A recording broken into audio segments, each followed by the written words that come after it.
Well, life took me somewhere unexpected. I'm unprepared. It's about 6 degrees out here, and I'm underdressed. But guess what?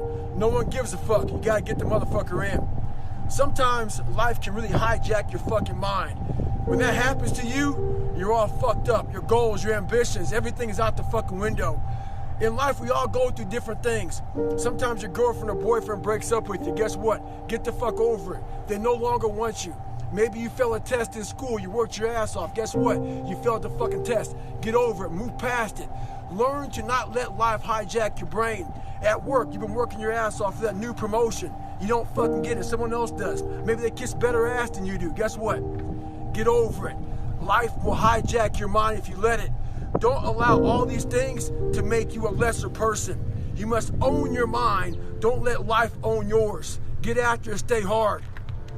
Trying to finish up my book here, going back through memory lane. I'm back in Indianapolis, Indiana, where it all started for me. One thing important is that we all have these moments in time that either make you or break you, that can determine the rest of your life. The rest of your life can be determined by one simple decision. 19 years ago, 300 pounds, I was spraying for cockroaches. I made a decision to try to be a Navy SEAL. My whole goal was to go on this path every day after work and to run a mile to a mile and a half. This rock was about the 0.5 mark in my run. This rock was a moment that should have broken me. I got 0.5 into it, I weighed 297 pounds, I sat on this rock, and I had a decision to make. I wanted to quit, I wanted to give up. There wasn't some inspirational quote, there wasn't nothing. It was me, myself, and it was freezing out here. I had to make a decision.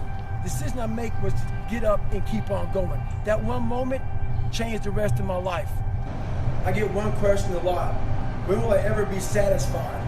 I'm very happy, but I'm not satisfied. I've accomplished a lot in my life, and I'm very proud of that. But I won't be, you know what? I run past a cemetery a lot at home. And when I run past the cemetery, it saddens me because there's a lot of people there, not because they're dead, because a lot of untapped potential. A lot of us die never tapping into our full potential. And I often look at wash rags when I'm wringing them out to hang them up as my soul. And I won't be satisfied until every drop of that wash rag, which is my soul, is completely wrung out.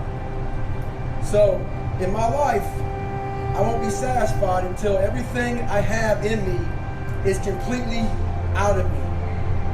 And that's when I'll be satisfied. Back in the day when I played sports, there was one fucking drill that I hated doing. The coach would have a fucking whistle in his mouth. And basically, we had to sit there and run in place. We ran in place until he blew that whistle. When he blew that whistle, we hit the dirt and bounced up again and started running in place again. And this drill went on and on and on. The one thing that sucked about that drill was the coach was in total control of everything. How long the drill went, when he blew the whistle for us to hit the dirt, when we got back up, started running in place, and it was mind-numbing. That drill reminded me a lot about life.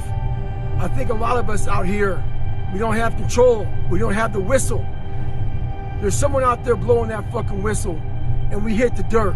Some of us choose to stay down, but it's that motherfucker who constantly gets up as fast as they can. Those are the motherfuckers that make it in life.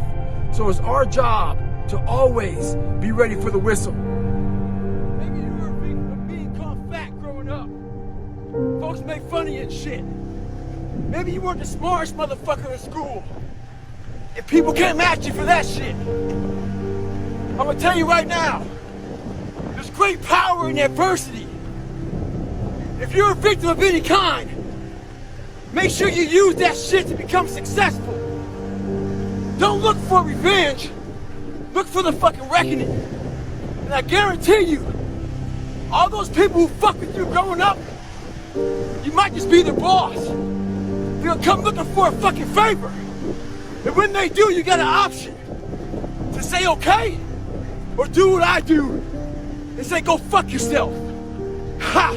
Beware of one thing, motherfuckers. Spitting in the wind.